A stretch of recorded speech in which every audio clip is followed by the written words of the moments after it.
সোমবারই নির্দেশ দিয়েছিল supreme court. সেই অনুযায়ী বুধবার সন্ধ্যায় বিজ্ঞপ্তি প্রকাশ করল নির্বাচন কমিশন। জানিয়ে দেওয়া হলো, শনিবারের মধ্যে লজিক্যাল ডিসক্রিপেন্সি তালিকা প্রকাশ করা হবে। 24শে জানুয়ারি লজিক্যাল ডিসক্রিপেন্সি এবং আনম্যাপড ভোটারদের নাম প্রকাশ্যে টাঙাবে বলে জানালো নির্বাচন কমিশন।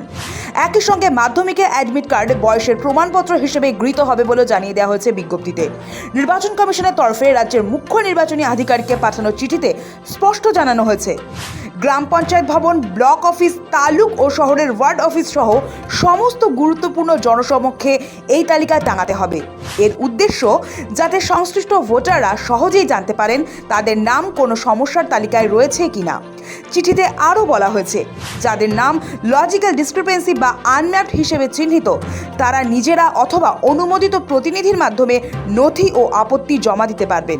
ওই প্রতিনিধি চাইলে বুথ লেভেল এজেন্টও হতে পারেন। সেক্ষেত্রে ভোটারের সই বা টিপসই সহ অনুমতিপত্র বাধ্যতামূলক।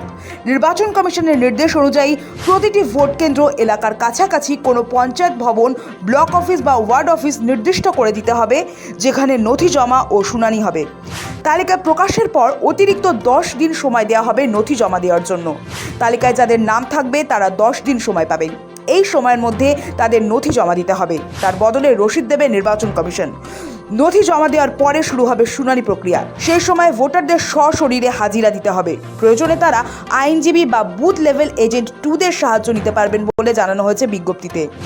সবচেয়ে গুরুত্বপূর্ণ বিষয় হলো, শুধু নথি জমা নয়, প্রতিটি ক্ষেত্রে ইআরও বা এইআরওর মাধ্যমে শুনানি বাধ্যতামূলক। সেই শুনানি অথবা অনুমতির মাধ্যমে হতে পারে। নথি গ্রহণ ও শুনানি সার্টিফিকেট দিতে হবে সংশ্লিষ্ট আধিকারিককে, যা পরে বিএলও অ্যাপে আপলোড করা হবে। নথি হিসেবে মাধ্যমিকের অ্যাডমিট কার্ডও গ্রহণযোগ্য, যদি তাতে জন্ম তারিখ উল্লেখ থাকে। একথাও স্পষ্ট করে জানানো হয়েছে কমিশনের চিঠিতে।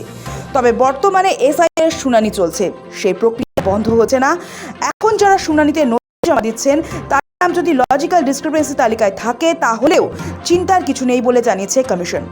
যেসব ভোটারের নামের বানান ভুল, বয়স সংক্রান্ত কোনো অসামঞ্জস্য কিংবা পারিবারিক তথ্যের অসঙ্গতি রয়েছে তাদেরই লজিক্যাল ডিসক্রিপেন্সি তালিকায় ফেলা হয়েছে। এই নিয়ে সরব হয়েছিলেন মুখ্যমন্ত্রী মমতা বন্দ্যোপাধ্যায়। একাধিক জনসভা থেকে লজিক্যাল ডিসক্রিপেন্সি তালিকা প্রকাশের দাবি জানিয়েছিলেন তৃণমূলের সর্বভারতীয় সাধারণ সম্পাদক অভিষেক বন্দ্যোপাধ্যায়ও। লজিক্যাল ডিসক্রিপেন্সির নামে প্রায় 1,36,00,000 নাম বাদ দেওয়ার চক্রান্ত চলছে বলে দাবি করেছিলেন তিনি। নিয়ে সুপ্রিম কোর্টে মামলা করে তৃণমূল। তারপরেই গত সোমবার নির্বাচন কমিশনকে লজিক্যাল ডিসক্রিপেন্সির তালিকা প্রকাশের নির্দেশ দেয় শীর্ষ আদালত। গ্রাম পঞ্চায়েত, ব্লক অফিস ও ওয়ার্ড অফিসে সেই তালিকা টাঙিয়ে দেওয়ার নির্দেশও দেওয়া হয়। সেই নির্দেশ মেনেই এবার 24শে জানুয়ারি লজিক্যাল ডিসক্রিপেন্সি আনম্যাপডের তালিকা প্রকাশের বিজ্ঞপ্তি প্রকাশ কমিশনের। সুপ্রিম কোর্টের কড়া নজরদারির মধ্যেই এবার রাজ্যে লজিক্যাল ডিসক্রিপেন্সি ইস্যু কোন পথে এগোয় সেটাই এখন দেখার। সৌভিক সান্যালের রিপোর্ট, সময় কলকাতা।